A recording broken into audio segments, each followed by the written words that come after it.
Welcome to another episode of Home Sweet Home with Russ, McClellan, and Friends.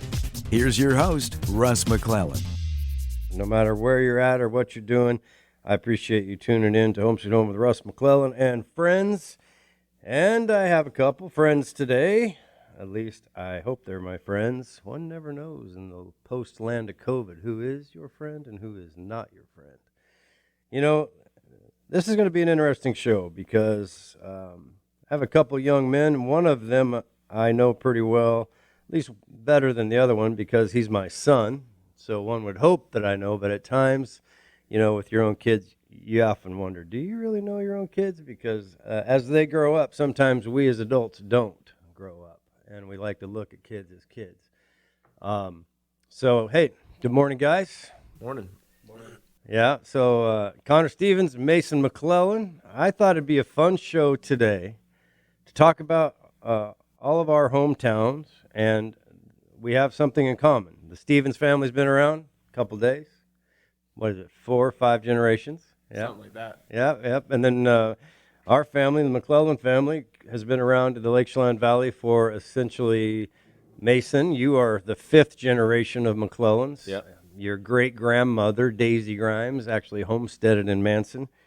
When she was 7 years old, she traveled via covered wagon from Missouri to Manson and lived to be 101 years old her whole life in the Lake Chelan Valley. So I thought it'd be fun today for our listeners out there to get a different perspective. I'm 52 years old. My dad passed away last year at 86. My mother is 82.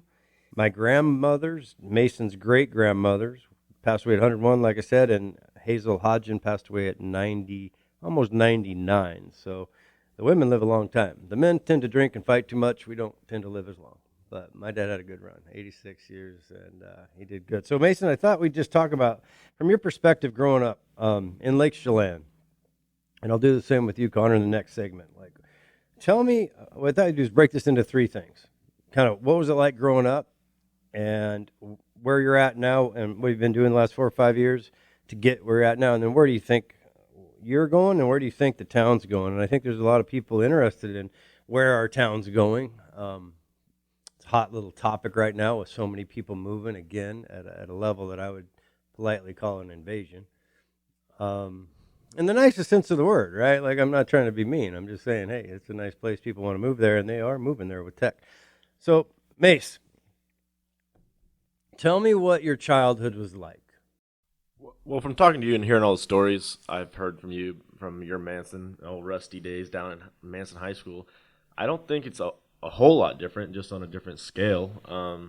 I mean, we had more technology, obviously, so it was a little different. But as far as just your buddies going out and having fun on the back roads and, you know, enjoying the scenery and the lake, I think it was a lot of the same. But growing up in Chelan is special. You know, you're definitely spoiled by the scenery and the terrain. You don't really realize it until you go somewhere else and realize, dang, this is a true treasure to live in. So. I had a great time growing up in Chelan. Obviously, I moved back, so I love it. Yeah, so you were born in 96. Yes, sir. So what does that make you, 23 years old now? No, 24. 24 years old. See, I keep trying to be younger because if you're younger, that means I'm younger.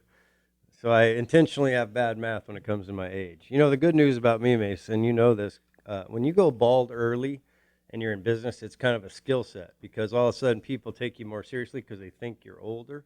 And then you're bald so long, shaving my head, then you're like, man, how old is that guy? He's been around like 500 years. So they're just confused all the time, you know, and that helps.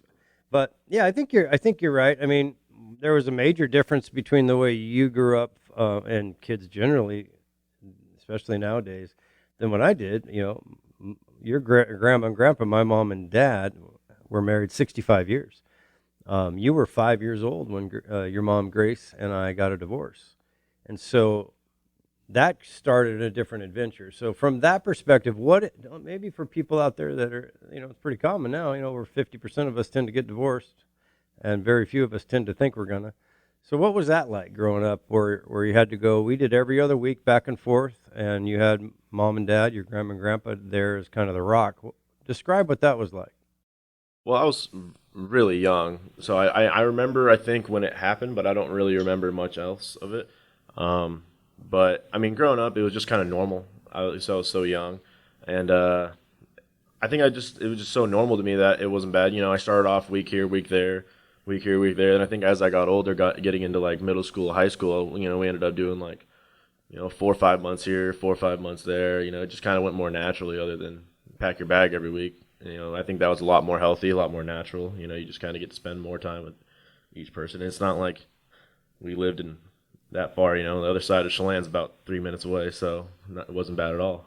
Yeah, and one of the things that I'm very proud of your mom and myself is that which isn't often the case when people get divorced. There's a lot of emotion there, and the kids can turn into pawns, and you see emotion take over. Where we were really, and I'll give her a lot of credit for this, we were really focused on putting the needs of you guys in front of whatever was going on with us at the time. And we got married super young, so it wasn't, we're still to this day, as your mom and I are very, very close friends, and pretty much always were. But let's talk about, I'm curious from your perspective, what's the difference between when you grew up and, say, kids now growing up? Like, is it the same? You're not that old, 24, but when you look back, can you see anything that's already changing in like middle high school age kids, or is it the same? Well, I think you'll probably laugh at it, but I think the technology has gotten far more prevalent with the youth now. I mean, we had some, but it was like getting into the higher, like more modern technology that they have today. I mean, no one had an iPad. I think my first phone was like a LG Glide, and that was modern technology at the time, and I didn't get that for a while. And nowadays, you kind of go through and you'll see kids like on the sidewalks and stuff. They all have their iPods and their iPads. I think there's just less people going outside, which, as you know, I was outside all the time. And I think most people that grew up in the Chelan and Manson area, they were outside up in the hills, running around in the orchards, throwing crab apples at each other. It was more of an outside. I think that probably, and it's not 100%, but I think we were probably the last part of the generation that grew up predominantly outside. And that's, not, there's still people that do that. I just think as an average goes, I think that would probably be the biggest difference. Yeah. So what do you think about social media? What do you think is a good thing or a bad thing? Or? I think there's a lot of, good things that come from it, but I think there's a lot more negative things that come from it. You're kind of given, everyone has this platform to say whatever they want, and sometimes it's not the best thing, and then people get wrapped up into it and like what people think about them on social media, or how many likes or follows they can get, and it kind of, instead of using social media to display your personality, you're using your personality to get better on social media. So it's kind of the opposite effect of how that should go, but that's the way it goes nowadays. Yeah. So authenticity, I think I'm seeing it as becoming a lost art, where the facade of my perfect life, my perfect girlfriend, my perfect wife, my perfect car, my perfect suit, my perfect haircut, nobody says, or very few people use the platform to be real. And, you don't see people like, hey, look, I'm an alcoholic. I'd like to talk about it. Hey, look, I just did this. Or, hey, look, I'm depressed. Hey, look, I feel ugly. Nobody really goes on that platform and is real. So consequently, I think when you invert that, all of a sudden you look in the mirror and you see the real you, but then when you look online, you see the fake everybody else, and you're like, compared to that, I'm a piece of garbage, right? I'm ugly, I'm dumb, and I see that in business. We have 5, 6, 7 generations of people in my firm, and in real estate in general. It's one of those businesses you can do a long time. It's one of those businesses you can start early, and I see it for sure. Where there's an old saying, it's not how you feel about yourself that matters, and it's not how other people feel about you that matters. What truly happens and what matters is, most often what you end up doing is thinking about what you think other people think about yourself. And that's where your brain just goes on tilt. And I'm talking like old pinball machine tilt for those people who don't know what that word tilt means, because pinball machines are probably a thing in the past. But anyway, Mason, let me shift gears and talk about your work ethic, and to to talk about a little bit of that, and before we get into the Marine Corps, because you just spent 5 years in the Marine Corps, thank you for your service. I'm very proud. Your grandpa was and is very proud of you. He was also a veteran. Tell me what it was like working with your grandpa growing up. It was a treat, and then at the time it was brutal because you don't really realize, when you don't really realize you're learning lessons when you're learning them until like 5 years later when you're like, oh, this is where I get that from. I used to do landscaping with him every morning for like my summers and stuff at like 7, 8, which was ungodly early back then. But nowadays it's not too bad. But he was just so down to the point and very specific, a perfectionist. And I think that's where, a very big portion of my work ethic came from, was the opportunity to work with a man like that. Yeah, he was intense, He was an intense guy to grow up with, a very loving guy, very generous guy, but incredibly disciplined, incredibly intense. And I think that I'm still learning lessons, even though he's passed away. I'm still, every once in a while, something will come up and I'll be like, I didn't even know I knew that. And then I'll use that application to help someone else or to change the course of where I'm at. All right, when we come back, here's what we're going to do. Connor, if you're up for it, I'm going to do something very similar. I want to hear your story about Lake Chelan, your family, where you're at. And then in that third segment that we're going to do, they're about 11 and a half minutes long, we'll kind of talk about, more recent stuff and then move forward, if that's all right with you guys. All right, hey, thanks for tuning in to Home Sweet Home with Russ McClellan and friends. And this one is Connor Stevens and my son, Mason Roy McClellan. Be back in a few seconds. Keller Williams, you make dreams come true. Home sweet home, home sweet home, your home sweet home. Hey, this is Russ McClellan, operating partner and designated broker of Keller Williams Realty, North Central Washington. Hey, I'm excited to say we are growing at an unprecedented rate. We're almost 70 real estate brokers and popping about 3 deals a day in some cases. It's really pretty fun. And the reason I wanted to do an ad today was about our people. The culture of Keller Williams is really simple this. We believe in an abundant mindset, not a scarcity mindset. What does that mean? Well, although we're competitive, we all go out and try to get some similar listings. And with almost 70 people, you might think that that's a problem. But in reality, with an abundant mindset, we know that for us to win, you don't have to lose. With our creative marketing that is unbelievable, with our operating system Command, we're reaching literally hundreds of thousands of people instantly. So if you're interested in selling or buying with one of our agents, trust me, you won't be disappointed. Give us a call at our office, 509-888-0038, or email me direct at russ@frontlinechelan.com. Hey, this is Russ McClellan with Keller Williams. I want to talk to you about something. Do you feel stuck? Do you feel the financial pressures of the COVID virus? That was fun, wasn't it?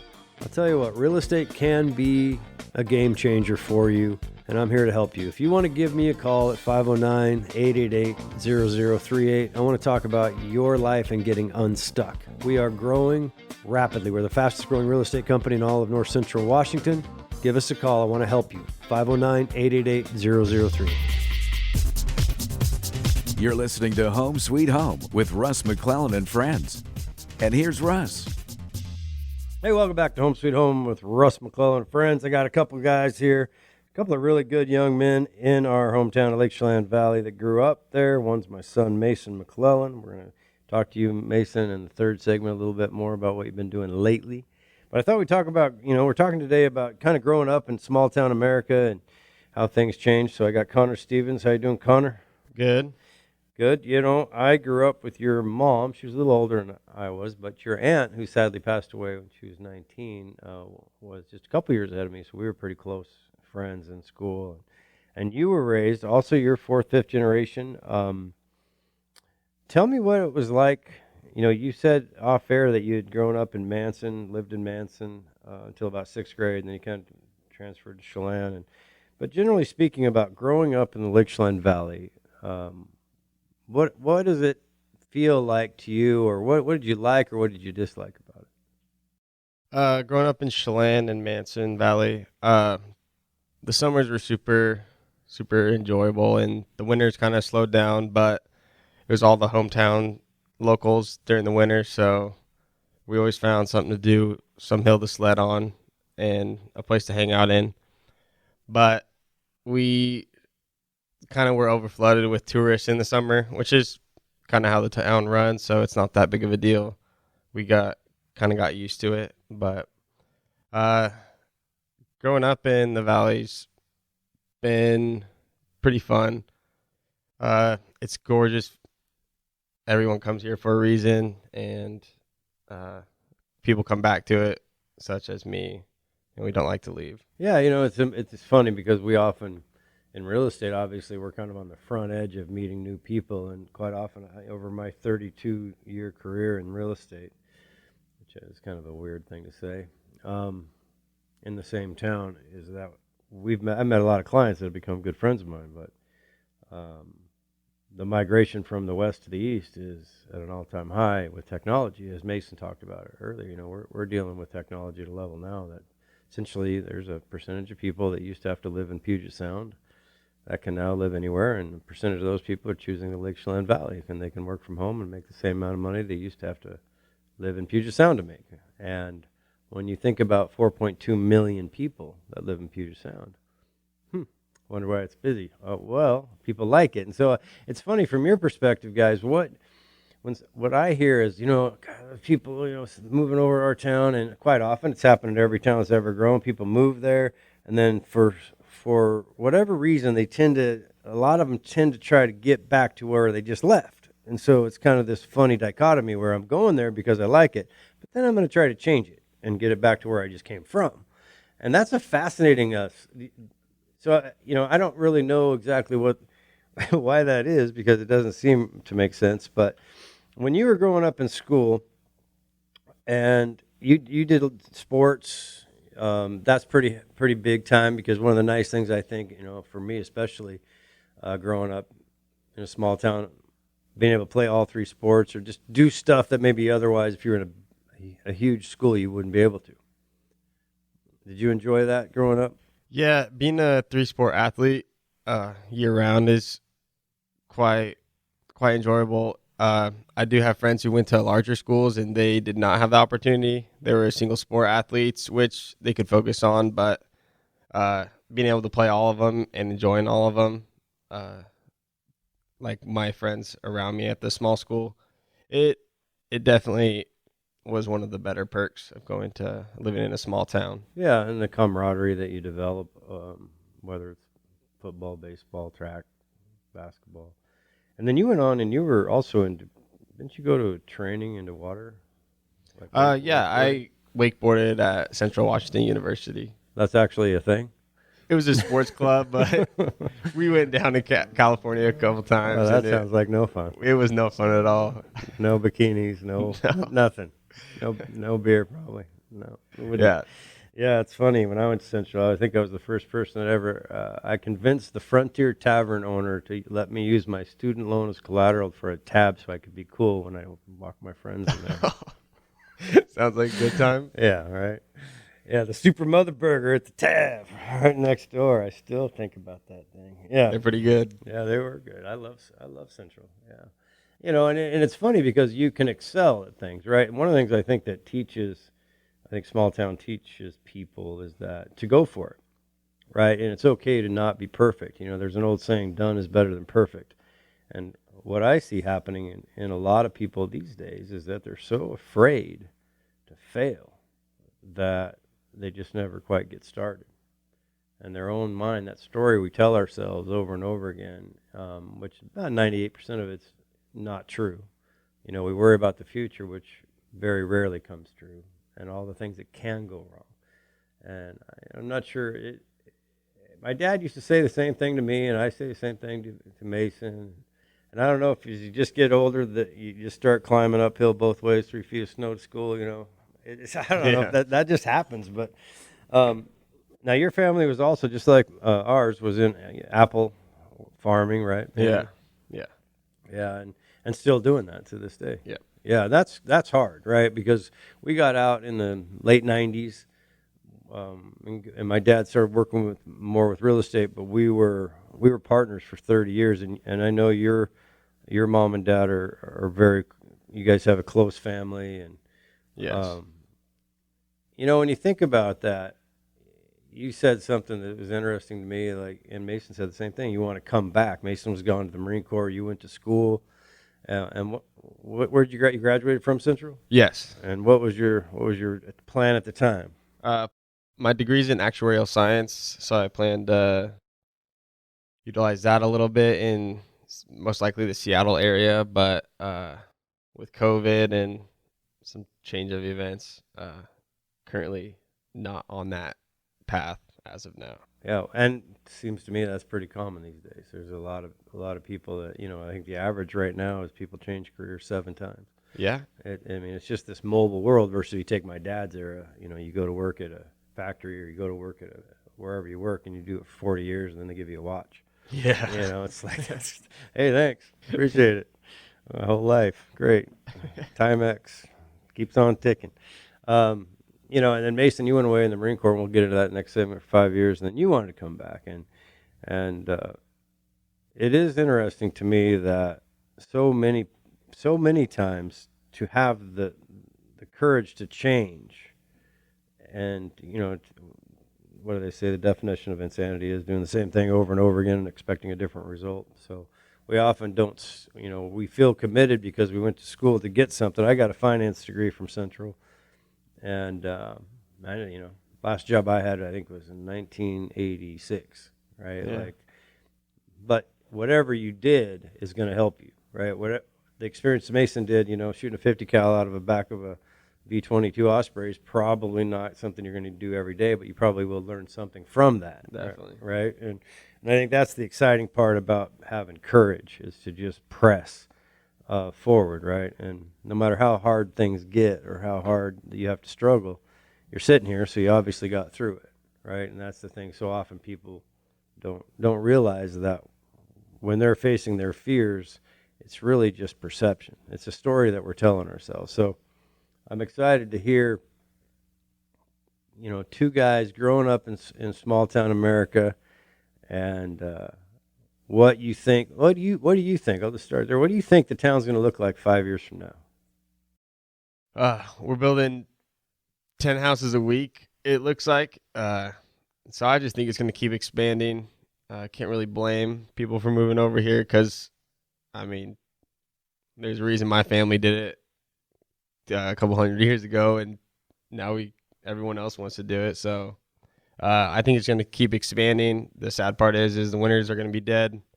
I think they're 75%, if not more, all vacation homes, which is not the best for the town, but it keeps we're pretty much a summer town, so we live off the summers and survive through the winters. Yeah, one of the things I'm noticing like I said, we're on the front edge of change because we see what people are investing in. And that ability to work from home is you're absolutely correct. For my last 20, 25 years, my market primarily was second home buyers, investors, just looking to make a return on their money, or retirees. But what COVID did is it kind of forced ownership, management of companies because they could not work in the company. They had to adopt different protocols. And a lot of people figured out that, wow, my people can actually do their work more efficiently. If you think about a person driving from Tacoma to Seattle in I-5 traffic every day, that takes about 2 hours in the morning. Yeah. And then you got to find parking, and then you got to drive 2 hours at night to just have some silly meeting with some old guys, that should be out on a golf course, probably not, running board meetings in Seattle, right? So they get frustrated. I've had a lot of under 40, millennial category, say this is just ridiculous. We had Zoom, we had FaceTime, we had Microsoft Team, we had all these things we could use, but the company wouldn't allow it. Well, now they're allowing it, and what that does and is doing is I'm seeing primary residence buyers move to Chelan for the first time. Now, the challenging part of that is that they're making more money.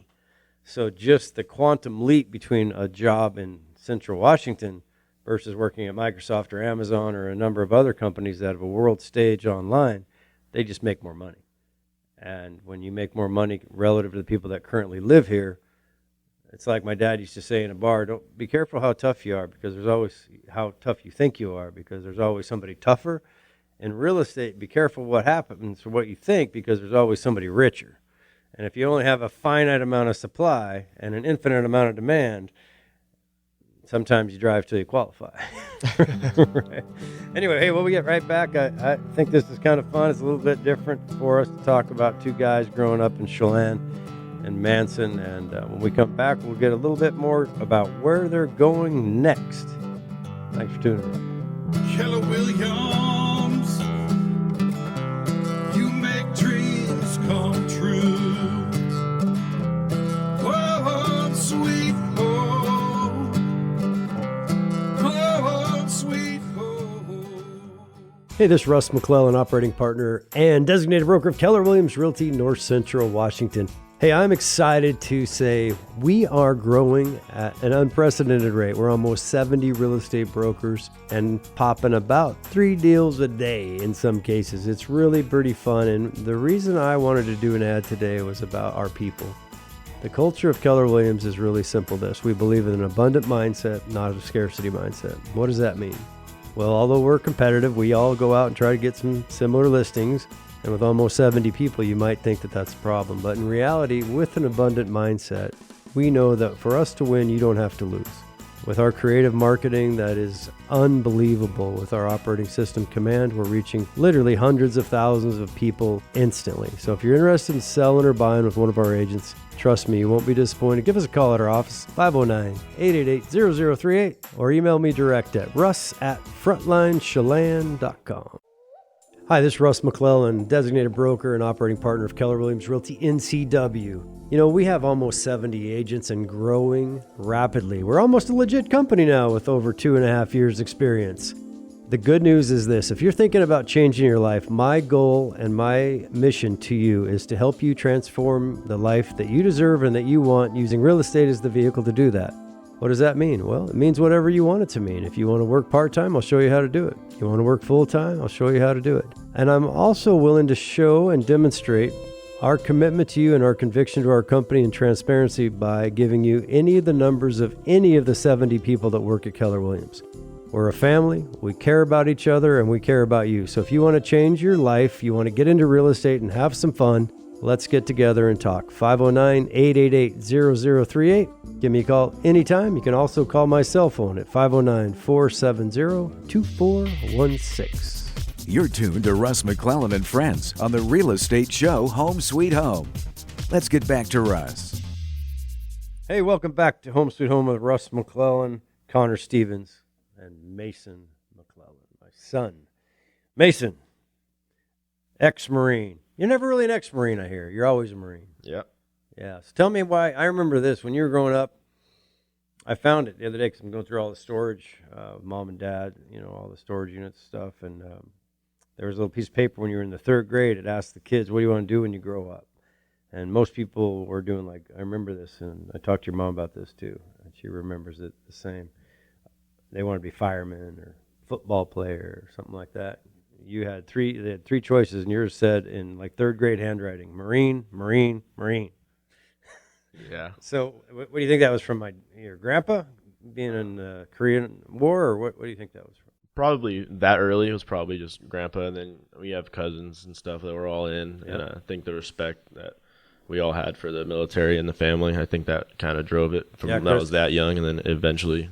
Chris and Kyle both served in Iraq, proudly. So that's my sister's sons, my nephews. Yeah, that makes sense. So where do you see yourself? You're working at Van Doren right now? Yes. So where do you see yourself, or what does that entail? Because you were essentially, tell me what you did in the Marine Corps. I was an avionics technician on the MB-22 at Osprey. Right, So that's the helicopter that turns into a plane. Yeah. You carry about 20 grunts, right, or Navy SEALs or whatever. Yeah, about. Into combat. Yeah. Yeah. And so that kind of sets you up for a job at Van Doren, and what is it that you do there? I do a couple different things there. So I do some electrical work with them, and then I build some panels for them, and then I also do some sizer technician stuff, like on the compact sizers. If anyone that works in sheds, they'll know what that is. If anyone doesn't, then they won't know that what it is. But yeah, so like a warehouse or assembly lines, that kind of equipment that goes all over the world, does the sizing of the apples or pears or cherries or whatever. Yeah. And you've been doing that. You've been out of the Marine Corps about 6-7 months, so you got that job right away. and programming electric, it's kind of set you up. And when you went in the Marine Corps, I remember you went into reconnaissance, so you did some additional training, other than boot camp, right? You went through rifleman school, boot camp, which is pretty normal, correct? Yeah, so there's boot camp, the 13 weeks of boot camp, and then you go to combat training. It's either infantry training if you're going into infantry, or it's combat training if you're going into a non-infantry MOS or job. And then so I did that, and then right after combat training, I went over to recon school, and I was there until I got hurt, and then they reassigned me. Yeah, so you got hurt in high school too. You broke your ankle in a couple places, dislocated your ankle. You were out for a whole year. You faced some adversity. Yeah, me and Connor actually both broke the same ankle in the same sport, so he was the same year too. You're just trying to be like each other. Who did it first? I did. Okay, so yeah, you're the original sense. break. Yeah. You're just copycat break. I got it. Something like that. Yeah, something like that.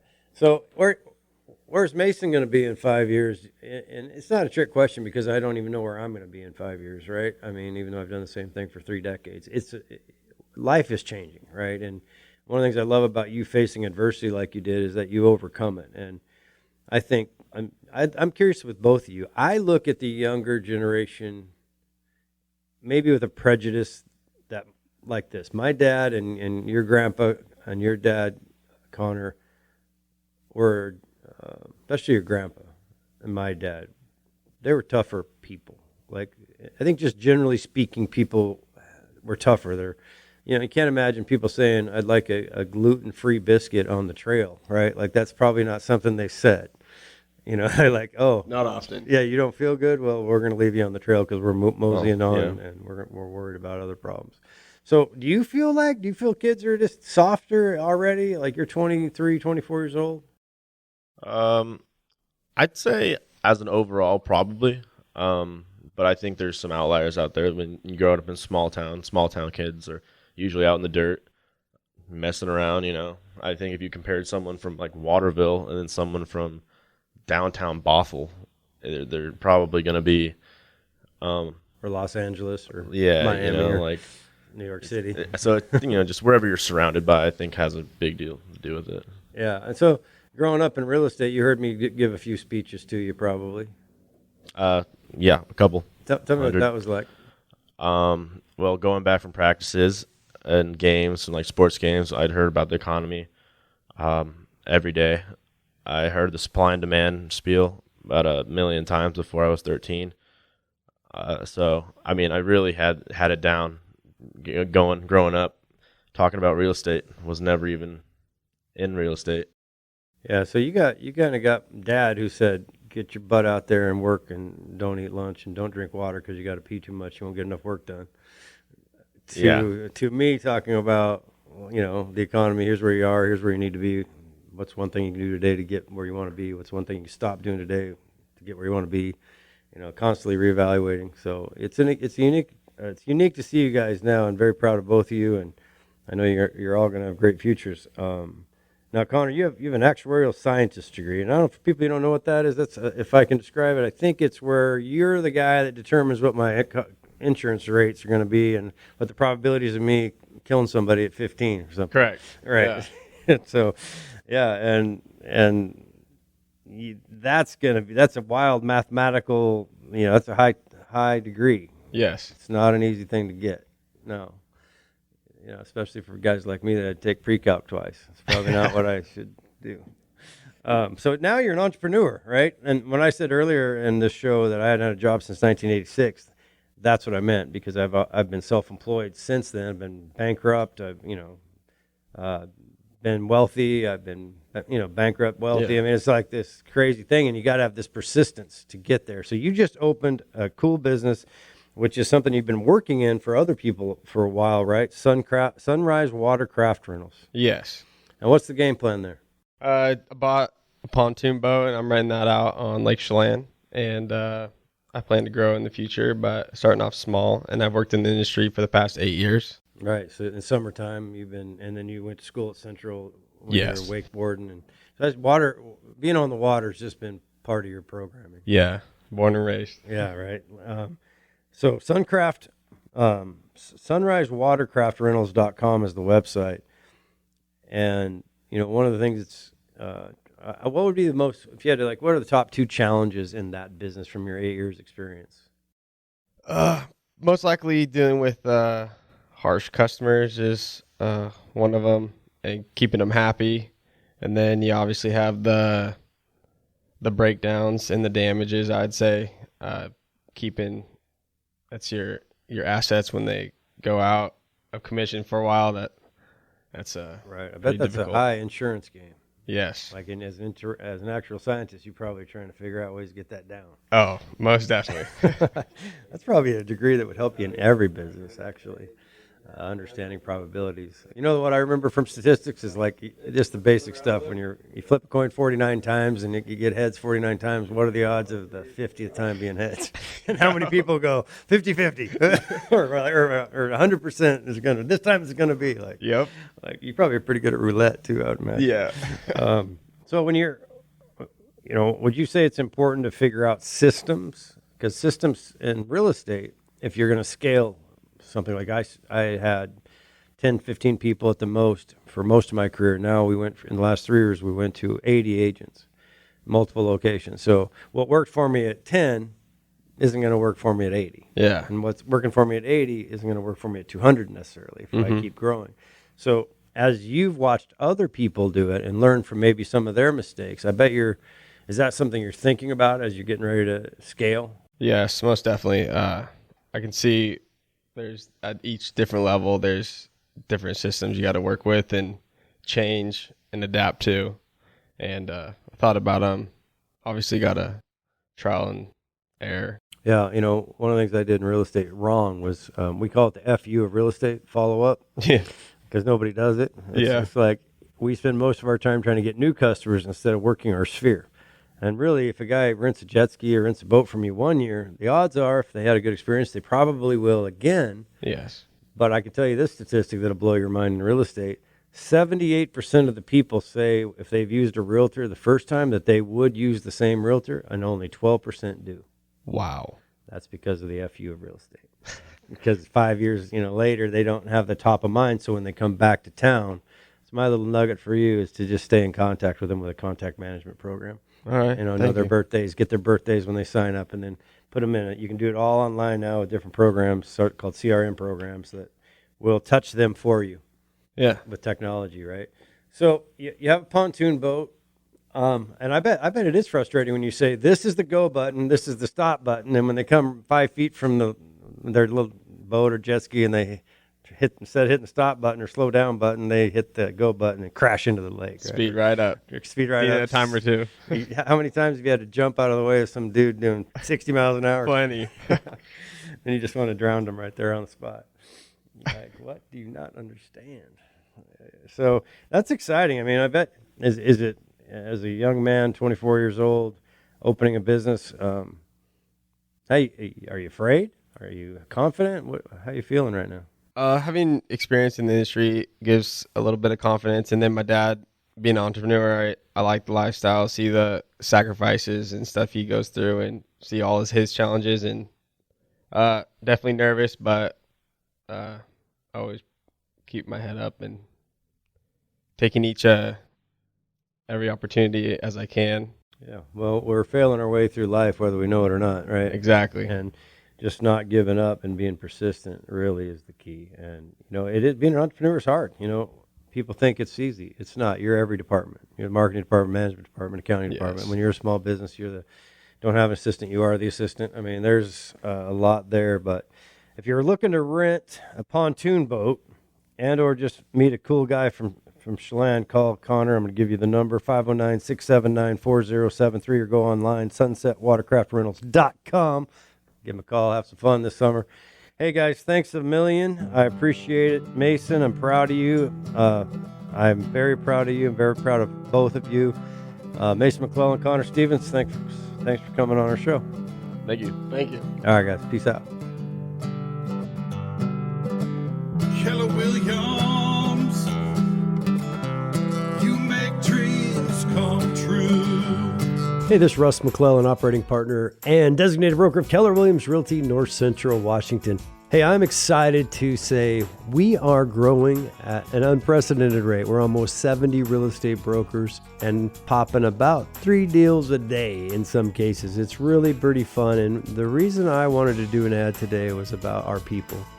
The culture of Keller Williams is really simple this. We believe in an abundant mindset, not a scarcity mindset. What does that mean? Well, although we're competitive, we all go out and try to get some similar listings. And with almost 70 people, you might think that that's a problem. But in reality, with an abundant mindset, we know that for us to win, you don't have to lose. With our creative marketing that is unbelievable, with our operating system Command, we're reaching literally hundreds of thousands of people instantly. So if you're interested in selling or buying with one of our agents, trust me, you won't be disappointed. Give us a call at our office, 509-888-0038, or email me direct at russ@frontlinechelan.com. Hey, this is Russ McClellan with Keller Williams.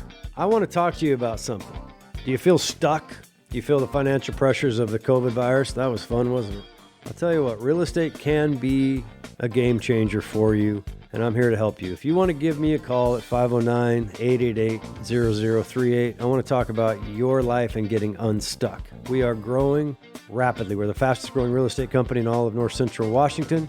Give us a call. I want to help you. 509-888-0038. You're listening to Home Sweet Home with Russ McClellan and Friends. And here's Russ.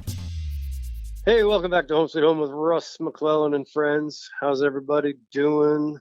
July. Here we go. Michael Maher, got you on the line. How you doing, my friend?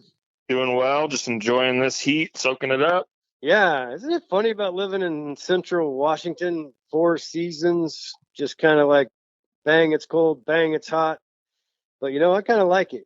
You get this heat, 30 days, 60 days, 90 days, then we start to cool off, right? But coming out of COVID has been something else. It's nice to be able to get out and see your friends and family, give each other a hug, high five, play some touch football, do whatever you got to do to not be in the land of COVID. Let's get out of that land. Right. And with that being said, in the post land of COVID virus, the lockdown of 2020 and 2021, what in the heck is going on with these forbearances and so on and so forth? Everybody has a different theory. Do you have any idea what's going on?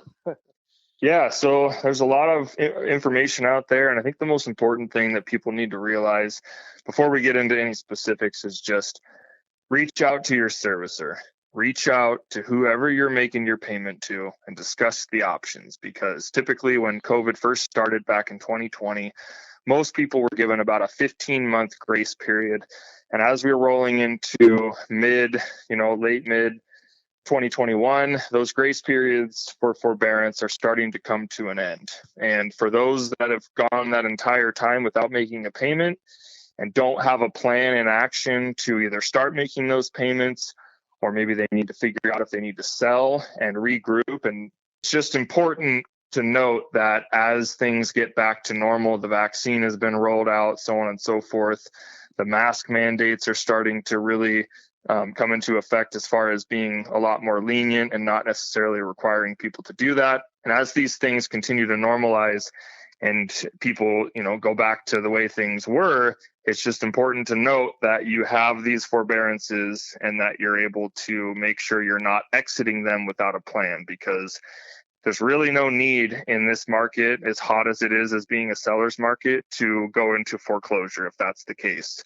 And I hate to say it, but you're better off selling the home and renting something than having a foreclosure on your record that sticks with you for years to come, versus getting ahead of it, reaching out to one of the agents at Keller Williams North Central, and figuring out what your options are in order to avoid something that stays with you for a long time. And here's my advice. Don't listen to people that aren't in the business. And even if you're listening to people in the real estate business, don't always take it as gospel. It's good to get a second and a third opinion. I can give you a couple of quick examples, Mike. There was a guy that didn't want to pay a commission in Chelan a few months ago. So he thought he'd save the 6-7%, listed 2 lots himself. An investor bought it off of Craigslist. The next day after he closed on the 2 lots, he hired a realtor in Chelan, made a $100,000 profit in one day. So when you think like I could think I know how to fix a compound fracture of my ankle, And I'd probably be guessing because I'm not a doctor. Sometimes we forget that real estate is a profession that does require some skill sets, especially when you're in a market like this. Another example I found out about not that long ago, a home sold for $850,000 a little over a year ago. Guess what it sold for recently? $1.8 million. Went up $1 million in 1 year. Now, they did some upgrades, but nothing extravagant. So my point is this, to your point, when you're in a situation, get some professional help. Call one of our agents from Keller Williams Realty, North Central Washington, and let us help you navigate these waters a little bit, because we can work together, whether it's through Michael and a refinance or whether we need to sell your home and, like you said, get out from underneath that forbearance problem and start over. That's better than getting a foreclosure, correct? You got it. Yeah, I think that at the end of the day, these are unusual situations. And when unusual situations occur, you need to get as much advice as you can. And don't just listen to one banker or one realtor. You always got to do your homework, and don't wait till it's too late where you're now reacting. Get on that right now and call Michael with PrimeLending and get strategic. And so you really understand where your options are. Exactly. And on that note about getting strategic, I think another thing that a lot of people are having to deal with right now is bidding above and beyond what a home is listed for. And one of the creative ways we do this is through different options and different down payment requirements for different programs. We have programs as little as 0% down if somebody needs that kind of help. But typically we do have some conventional options as low as 3% down. And what that can do is really utilize a strategy to, maybe if someone wants to use an escalation clause or a 22 AD where they're willing to pay a little bit more than potentially the appraised value might be, obviously subject to what the appraisal comes in at. But you can utilize these lower down payment options to possibly bump up a 22 AD and still win and still maintain the necessary down payment needed, but maybe use that bucket of money that you have a little differently and a little more strategically, rather than turning around and putting it all towards a down payment and somebody else comes in and swoops it out from under you because they were able to utilize their bucket of money a little more strategically. Yeah, and the 22 AD is when you buy down an appraisal. So the market's moving so fast that appraisers aren't keeping up. They're historians, and often when you're appraising monthly, not annually, like this market, you often will bid a home up above what it appraises for because the history hasn't quite caught up yet. And the appraisers for the lenders need to be able to find at least 3 comparable sales that justify the value. Now, buying down the appraisal is simple. If the home sold for $400,000 and it appraised for $390,000, well, somebody's got to make up that $10,000 difference. And so buyers are strategically putting that addendum and saying, hey, if it comes in low, I'll pay up to $10,000 against the appraisal to help them get a better opportunity to get a deal mutually accepted, because the sellers are frankly worried that they're going to get 30 days down the road and this deal is going to flip because of the appraisal. So that is becoming a strategic move when you have multiple bidding wars happening simultaneously. It's a great point. And how you use the same amount of money matters, whether you're asking sellers to pay closing costs, whether you're using a down payment assistance program, or whether you're holding back some of your cash and going with a lower loan to value on your loan itself. Like, it just needs to be thought about in this crazy market. And that's where we split hairs a little bit in the real estate industry for a reason. And you're getting somebody that really understands that and can work together. I mean, one of the things you guys do at PrimeLending, Michael, you and Sharon both, you're willing to talk to people during the escrow. You're willing to talk to people before they get to mutual acceptance on how to structure their situation. And you're open with communication with the broker. And I find that very refreshing, because it's not always the case. No, exactly. And we're willing to work with anybody, and no matter what situation they're in, whether they're on the verge of bankruptcy or need some credit help, or they just need to strategize on, they have X number of dollars to use and they need a house and they just need to know how that money is best utilized in their specific situation. So we sit down, it's free. My number, if you want it, it's 425-760-8824. You can call or text me anytime, and I can strategize with you and see where you guys are at if you need help or just need some guidance, no matter what the situation is. As always, Mike, that's great information. I want to say one more thing about being creative and strategic. When you're looking at 3 or 4 bedroom houses, guess what's happening, especially in that $300,000 to $450,000 price range, which is very low in inventory. Everybody else is looking for 3 and 4 bedroom houses. We talk about it a lot, but I want to make sure people understand what the rehab or enhancement loan can do for you if you add a little creativity. And what I mean by that is if you go look at 1 or 2 bedroom homes, maybe a 3 bedroom with a 1 bath, and you had it all etched in stone that you have to have 2 bathrooms, so you're only going to look for 3 bedroom, 2 bathrooms. So explain to people what the enhancement loan can do in our last couple minutes here for them and being creative.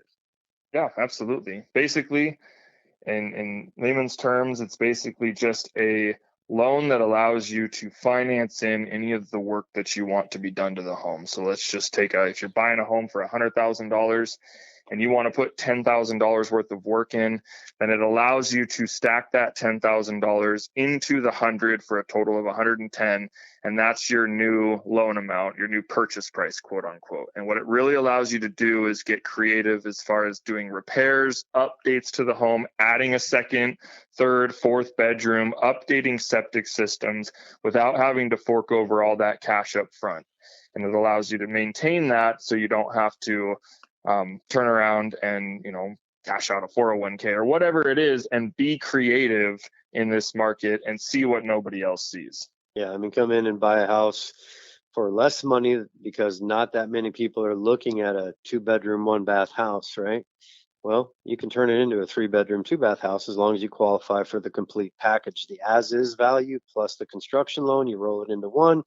Bada bing, you got a house that nobody even thought about. And I always say this, if you have the imagination, or who has the imagination will get the equity, right? So if you can see through things and not at them and work with somebody that has some creativity in the real estate game, like Michael and our agents at Keller Williams, you sometimes can actually, even in this market, close on a deal with equity in your pocket. And that's hard to do.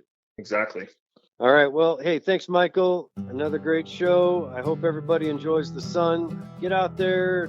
Hopefully you can take the mask off, stay healthy, have fun, get wet, come up to Lake Chelan. The water's cold. It'll help you cool off. Thanks for tuning in to Home Sweet Home with Russ, McClellan and Friends. It's a brand new day just came my way. I bought a new home. Yeah, home, sweet home. Oh, home, sweet home. Keller Williams, I love my dream home. Yeah, I love my dream home. Home, sweet home.